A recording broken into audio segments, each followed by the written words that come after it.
Ebbene sì, abbiamo pensato di aprire, Veneto Globo ha pensato di dare spazio alla cultura, all'arte, per sentire le opinioni, i pareri, per mostrare anche delle opere magari fatte durante il periodo di chiusura dovuto alla pandemia, e ridare gioia, ridare vita a questo settore che ha sofferto moltissimo, come tanti altri d'altronde. Allora ho pensato di invitare un artista che ho conosciuto così per caso, perché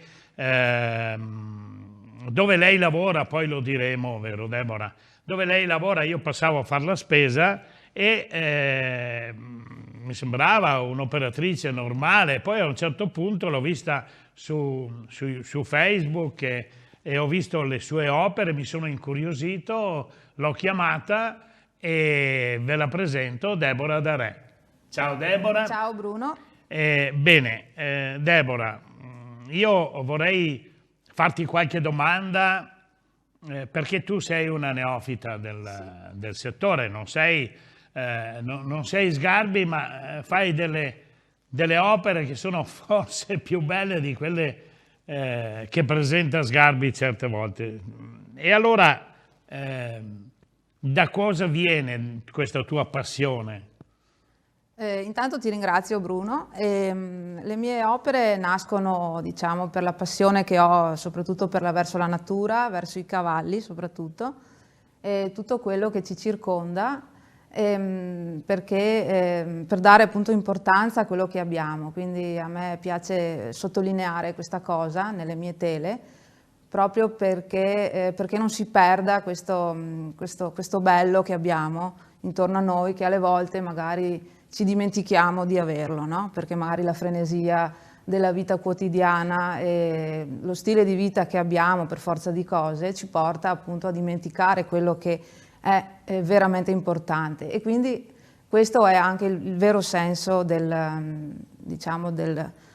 quello che io vado a rappresentare, a raccontare con la mia arte. Quando ti metti su una tela, hai già un'idea di quello che vuoi rappresentare, oppure è un soggetto che viene al momento? Oppure, non lo so, lo elabori prima per un periodo di tempo e poi lo sposti sulla tela, oppure è il momento che ti dà l'ispirazione? Ma normalmente mi viene l'idea durante la giornata, mi viene in mente una cosa e poi la devo subito catturare nella tela, perché altrimenti il giorno dopo non ce l'ho più in mente e quindi sparirebbe quello che avevo in realtà in mente di rappresentare. Quindi diciamo è una cosa spontanea, però nello stesso tempo anche elaborata, perché prima di arrivare a dipingere, a fare diciamo il soggetto sulla tela, ci sono degli studi che faccio su carta, a matita eccetera, oppure li faccio anche mentalmente questi studi. Però appunto si basa su un pensiero che io ho durante la giornata. Ecco, io ho avuto il piacere, il grande onore di intervistare Dario Fo nella sua Milano, proprio sono entrato nella sua abitazione, ho visto le sue opere, però io dico che è facile probabilmente è facile per un personaggio noto incominciare a dipingere, perché comunque è straordinario quello che ha fatto. È molto più difficile per persone come te che nella quotidianità si adoperano per la famiglia, per il lavoro e che per le passioni anche, perché io ho visto che hai un cavallo meraviglioso. Come fai a star dietro tutto? Io sono dell'idea che quando si ha una vera passione il tempo si trova e se non c'è lo si crea. Quindi io ho la passione del cavallo, l'ho sempre avuta fin da bambina, avevo questo grande desiderio di averne uno mio. Ho visto un tuo libro qui, perché c'è un inserto in un libro, in una rivista importante. Lo vuoi mostrare? Perché questo dipinto è veramente straordinario, raffigura un cavallo, vediamo se la regia riesce a inquadrarlo, eccolo lì, e puoi raccontare il contesto e l'inserto in questa rivista del quadro? Sì, allora questo è un libro dedicato a Leonardo da Vinci, 500 anni, è stato fatto l'anno scorso, sono stata invitata a partecipare con delle mie opere, è stata fatta anche una critica su quanto ho fatto.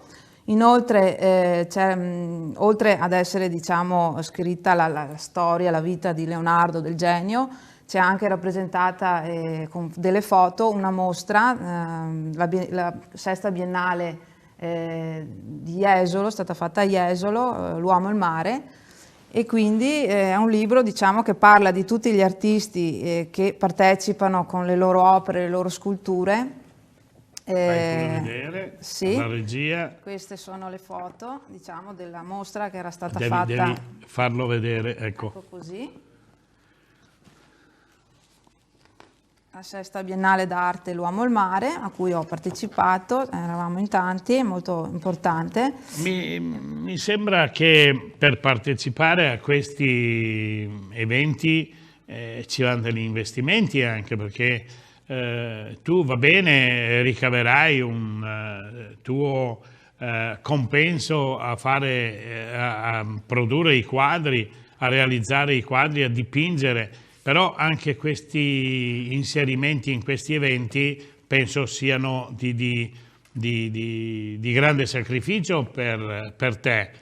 E tuo marito cosa dice di questo? Lui è contento nel sostenermi, anzi alle volte mi sprona, perché se alle volte... Come si chiama tuo marito? Enrico. Enrico.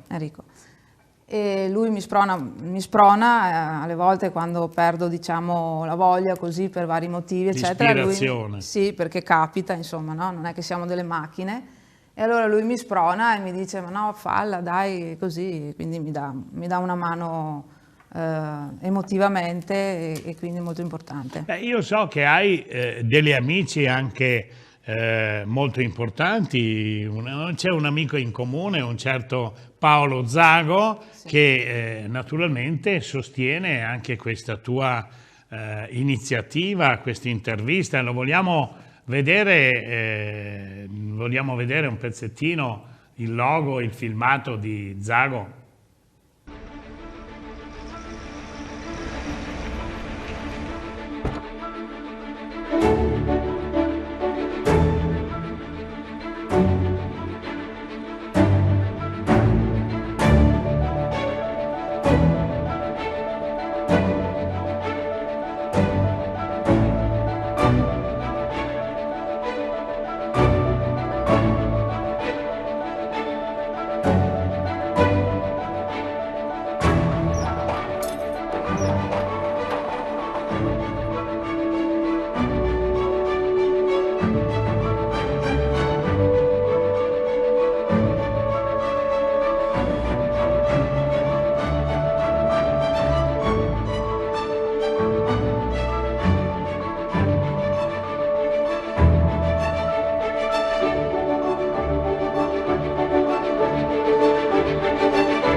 Io vedo, Deborah, primo premio, guardate qua, internazionale d'arte a Palermo, capitale della cultura nel 2018, Deborah Darè. Deborah Darè, eccola qua.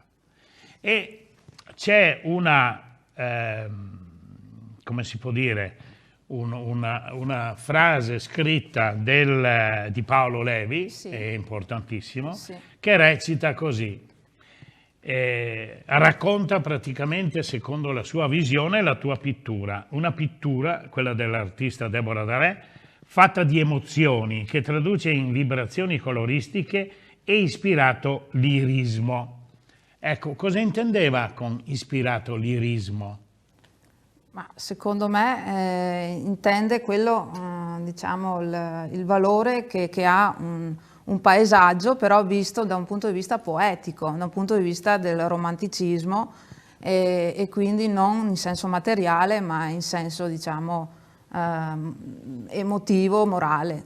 Ecco. Poi dice: con un sapiente disegno estetico ci fa dono di un figurativo romantico e sensibile che affronta con dolcezza temi naturali per dimostrare come la pittura può ispirare stati d'animo positivi e tenerezza, gli stessi che si manifestano nella vita reale. Questa pittrice porta nei suoi lavori tutto il pathos di una sentita partecipazione umana al paesaggio e ai fattori naturali con grazia e dolcezza.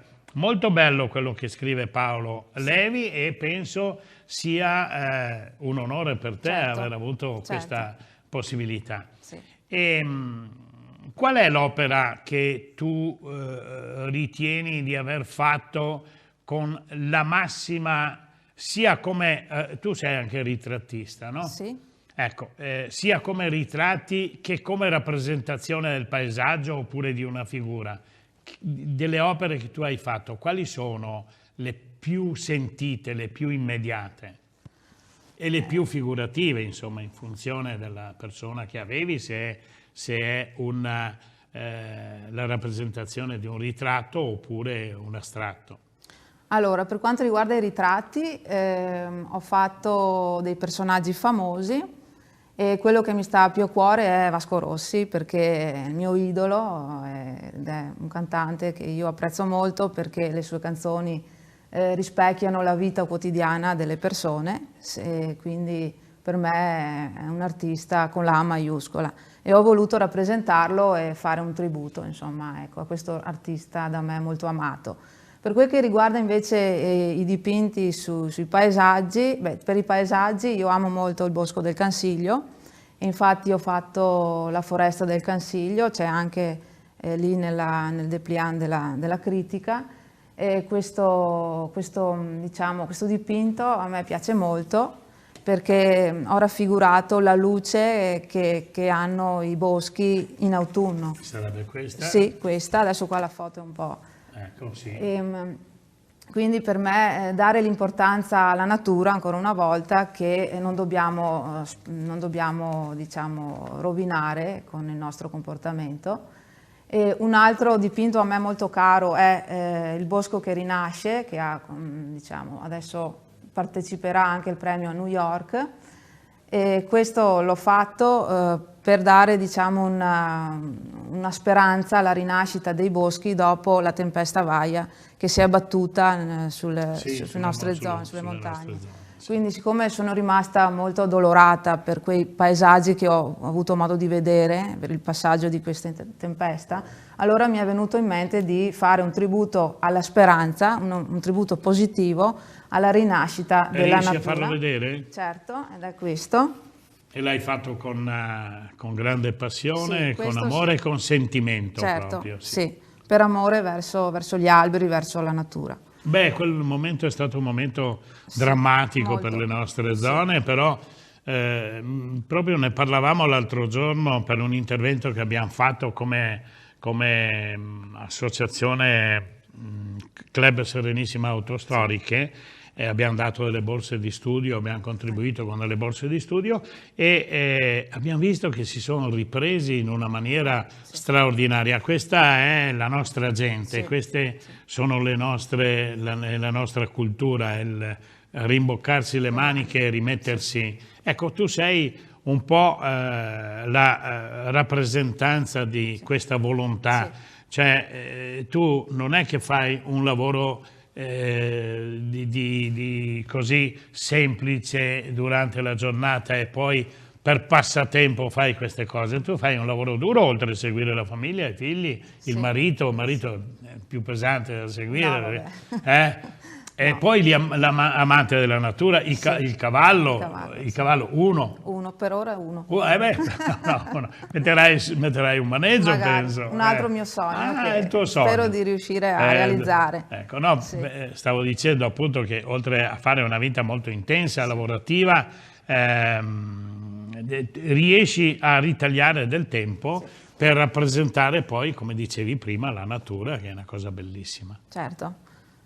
Un'altra cosa, se posso, vai. Avevo fatto anche durante la quarantena, ho fatto un dipinto, La luce della libertà, ho rappresentato un cavallo con lo sfondo nero e una luce nel fondo, proprio proprio per dare una luce di speranza durante un periodo che veramente è stato molto duro, Sì. molto pesante, soprattutto anche per i maneggi, per le scuderie, dove i cavalli in quel periodo sono stati veramente abbandonati, devo dirlo, perché non c'era stata una regola che poteva, diciamo, una regola per i proprietari dei cavalli che potessero andare ad accudirli, quindi questi cavalli si ritrovavano ad essere abbandonati all'interno di strutture dove i proprietari delle strutture stesse per legge non possono accudire.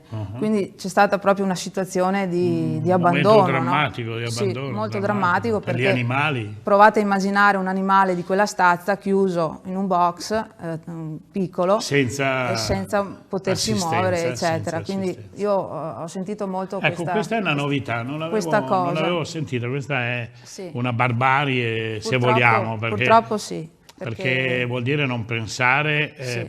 l'uomo deve pensare alla natura, deve pensare agli animali, deve pensare non solo a se stesso, ma se abbandona la natura, abbandona le cose più semplici poi Sì, che ci sono. che sono alla L'amore base. anche non solo per l'uomo ma anche per gli Sì, animali, certo. guai, è finito Ha finito. il mondo. Sì. Sì, sì.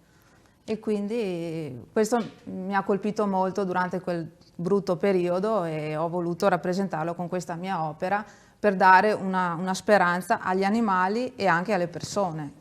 Ecco. Questa è la sensibilità di Deborah. Io vorrei, riusciamo a mettere un altro piccolo inserto del nostro grande amico Paolo Zago, poi mi dici come l'hai conosciuto. Sì.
Bene, siamo rientrati in studio. Raccontami, come hai conosciuto Paolo? Paolo Zago era mio compagno di classe alle superiori, ho studiato ragioneria all'Istituto Dante di Vittorio Veneto e quindi ci siamo conosciuti in classe, eravamo compagni di banco, un'amicizia che dura da tanti anni. Bene Deborah, noi siamo in chiusura, mi dispiace, starei qui con te ancora per parecchio tempo, spero, sai, noi avevamo avuto anche un'idea, la buttiamo lì? La buttiamo lì. Poi la buttiamo lì, noi ci ritroveremo con Deborah in un posto molto bello, perché ci stiamo lavorando, dove lei esporrà i suoi quadri e lì avremo modo di sentirla ancora, di vedere i suoi quadri di presenza e di parlare anche con la gente e sentire le opinioni della gente. Deborah, io ti ringrazio per la tua partecipazione e ti do appuntamento a quell'evento che andremo a fare, non lo diciamo, ma poi metteremo al corrente anche i nostri ascoltatori. Benissimo. Di quello che andremo a fare. Bene. Ciao Deborah. Grazie a te Bruno, ciao. Ma grazie veramente a te.